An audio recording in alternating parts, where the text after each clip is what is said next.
தமிழ்நாடு அரசு ஒப்பந்த இயன்முறை மருத்துவர்கள் சங்கத்தின் சார்பாக உண்ணாவிரத போராட்டம் சென்னை எக்மோர் ராஜ ரத்தினம் ஸ்டேடியத்தில் நடைபெற்றது. நம் உரிமைகளுக்காக, நம் ஊதிய உயர்வுக்காக கடந்த காலங்களில் தேசிய சுகாதார திட்ட இயக்குனர், பொது சுகாதாரத்துறை இயக்குனர், தமிழக சுகாதாரத்துறை அமைச்சர், சுகாதாரத்துறை செயலாளர் அவர்களிடம் தொடர்ந்து நேரில் சந்தித்து மனுக்கள் அளித்தும் எந்த பயனும் ஏற்படவில்லை. நமது பிரச்சனைகளை தமிழக முதல்வர் அவர்கள் கவனத்திற்கு கொண்டு சென்றும் எந்த பயனும் நடைபெறவில்லை.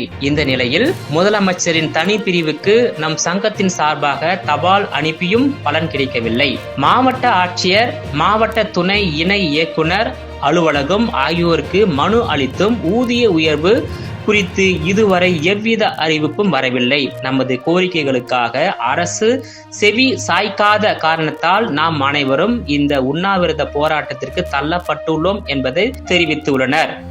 நமது சங்கத்தின் பொதுக்குழு மற்றும் செயற்குழு கூட்டத்தில் எடுக்கப்பட்ட தீர்மானங்களின் அடிப்படையில் கீழ்கண்ட 4 அம்ச கோரிக்கைகளை வலியுறுத்தி உண்ணாவிரதத்தை மேற்கொண்டுள்ளோம் என்றும், கோரிக்கைகள் தகுதிக்கும் உழைப்பிற்கும் ஏற்ப குறைந்தபட்ச ஊதியமாக ரூபாய் 35,000 நிர்ணயம் செய்திட வேண்டும். அனைத்து நகர்ப்புற அரசு ஆரம்ப சுகாதார நிலையங்களில் தினக்கூலி அடிப்படையில் பணிபுரியும் மருத்துவர்கள் ஒப்பந்த முறைக்கு மாற்றம் செய்திட வேண்டும்.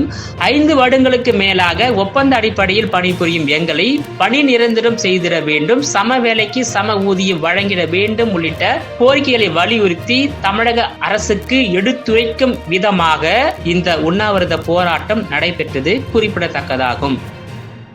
இந்த வீடியோ உங்களுக்கு பிடிச்சிருந்தா லைக் பண்ணுங்க, ஷேர் பண்ணுங்க, கமெண்ட் பண்ணுங்க. மறக்காம நம்ம சேனலை சப்ஸ்கிரைப் பண்ணுங்க.